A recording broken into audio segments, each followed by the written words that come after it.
Hello and welcome दोस्तों, एक बार फिर से बहुत बहुत स्वागत है आप सभी का आपके अपने यूट्यूब चैनल डिफेंस पॉइंट पर। दोस्तों आज की इस वीडियो में हम आप लोगों के लिए लेकर के आए हैं इंडियन कोस्ट गार्ड नाविक जीडी और डीबी एग्जाम की तैयारी के लिए एक प्रैक्टिस सेट। दोस्तों आज का जो ये प्रैक्टिस सेट है इसमें आप लोगों को मिक्स क्वेश्चन देखने को मिलेंगे, जिसमें आप लोगों को रीजनिंग, जीके, साइंस और इंग्लिश के क्वेश्चन देखने को मिलेंगे। तो शुरू करते हैं हमारा आज का ये वीडियो। दोस्तों इससे पहले कि हम वीडियो शुरू करें, अगर आप लोगों ने अभी तक हमारे चैनल को सब्सक्राइब नहीं किया है तो उसको सब्सक्राइब जरूर से कर लें और बेल आइकन को प्रेस कर लें ताकि आपको हमारे द्वारा दिए जाने वाले सभी लेटेस्ट अपडेट्स मिलते रहें। तो देखिए आज का फर्स्ट क्वेश्चन। तो फर्स्ट क्वेश्चन है कि वह गुण जिसके कारण एक ही तत्व कई रूपों में पाया जाता है क्या कहलाता है।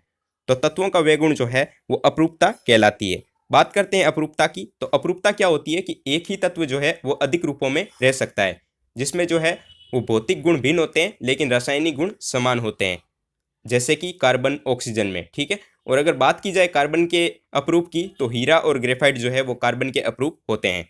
आई होप आपको समझ आ गया होगा। तो इस प्रश्न का करेक्ट आंसर हो जाएगा ऑप्शन नंबर डी, अपरूपता। आइए देखते हैं अगला प्रश्न। तो अगला प्रश्न है कि निम्नलिखित में से किसमें कार्बन नहीं होता है। ठीक है। तो आपको ऑप्शन दिए गए हैं हीरा, ग्रेफाइट, कोयला या फिर इनमें से कोई नहीं।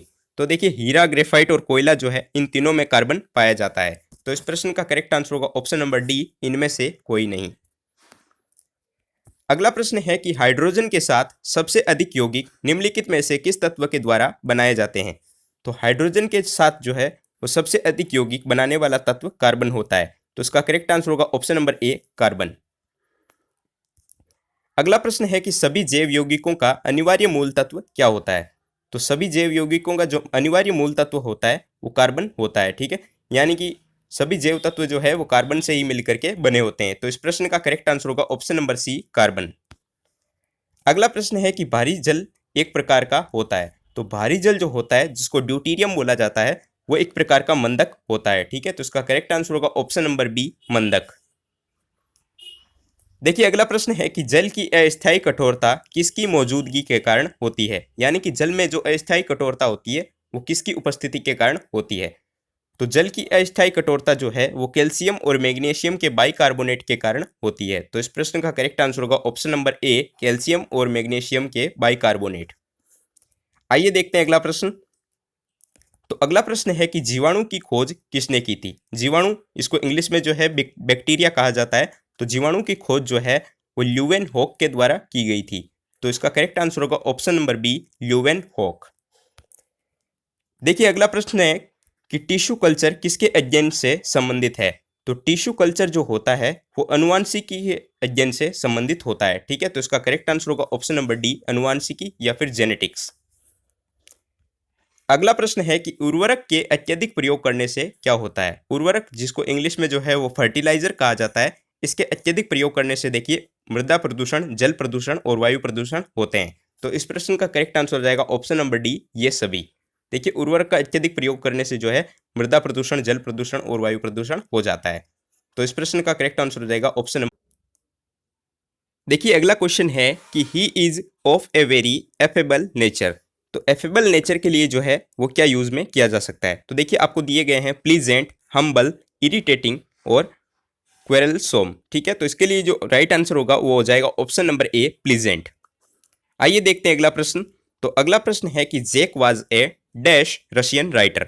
तो आप लोगों को जो है इसमें कौन सी राइट स्पेलिंग जो है वो आएगी वो चूज करना है। तो देखिए ग्रेट की स्पेलिंग होती है GREAT। ठीक है। तो इसका करेक्ट आंसर हो जाएगा option number C, great. I hope आपको समझ आ रहा होगा। देखिए अगला प्रश्न है कि a person who flies an aeroplane is called. देखिए ये जो है वो क्वेश्चन आप लोगों के वन वर्ड सब्स्टिट्यूशन से बनता है और आपके एग्जाम में जो है वो 1 से 2 मार्क्स के क्वेश्चन वन वर्ड सब्स्टिट्यूशन से पूछे जाते हैं। तो देखिए a person who flies an aeroplane is called pilot. यानी कि जो पर्सन एरोप्लेन उड़ाता है उसको क्या कहा जाता है, पायलट। तो इसका करेक्ट आंसर होगा ऑप्शन नंबर सी। देखिए अगला प्रश्न है कि remains of very old plants and animals are called. यानी कि बहुत पुराने पौधे और जो जंतु होते हैं उनको क्या कहा जाता है। ठीक है। तो ये जो होते हैं उनको अवशेष कहा जाता है। तो इसको इंग्लिश में जो है वो फॉसिल्स कहते हैं। ठीक है। तो इसका करेक्ट आंसर हो जाएगा ऑप्शन नंबर सी, फॉसिल्स। अगला प्रश्न है कि I know all the answers on the test dash the last one. ठीक है। तो इसमें जो है वो क्या आएगा। देखिए द डैश में जो आएगा वो आपके एक्सपेक्ट आएगा। ठीक है। तो एक्सपेक्ट का मतलब होता है के अलावा। ठीक है। और एक्सेप्ट का होता है स्वीकार करना। ठीक है, तो इसमें जो है आपको कन्फ्यूजन होती है तो इसको आप ध्यान में रखेंगे। ई से जो होता है शुरू, उसमें एक्सपेक्ट में आता है कि के अलावा, और एक्सेप्ट का अर्थ होता है स्वीकार करना। ठीक है, तो इसका जो करेक्ट आंसर होगा वो आ जाएगा आपके ऑप्शन नंबर डी, एक्सपेक्ट। आइए देखते हैं अगला प्रश्न। तो अगला प्रश्न है कि भारत में डाक सूचकांक प्रणाली की शुरुआत कब हुई थी। ठीक है, तो भारत में जो डाक सूचकांक प्रणाली की जो शुरुआत है वो 1972 में जो है हुई थी। तो इसका करेक्ट आंसर होगा ऑप्शन नंबर सी। देखिए अगला प्रश्न है कि इनमें से किस एक भाषा को शास्त्रीय भाषा का दर्जा दिया गया है। आपको ऑप्शन दिए गए हैं कोंकणी, ओडिया, भोजपुरी और असमिया। ठीक है, तो ओडिया भाषा जो है इसको शास्त्रीय भाषा का दर्जा दिया गया है। तो इसका करेक्ट आंसर होगा ऑप्शन नंबर बी, ओडिया भाषा। अगला प्रश्न है कि कांग्रेस के निम्नलिखित नेताओं में से कौन एक कैबिनेट मिशन योजना के पक्ष में पूरी तरह से थे। तो कैबिनेट मिशन योजना जो आई थी उसके पक्ष में जो है वो सरदार पटेल पूर्ण रूप से थे। तो इसका करेक्ट आंसर होगा ऑप्शन नंबर सी, सरदार पटेल। आइए देखते हैं अगला प्रश्न।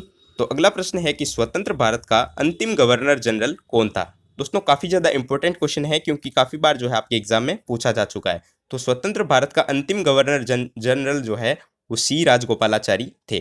तो इसका करेक्ट आंसर होगा option number A, C Rajagopalachari.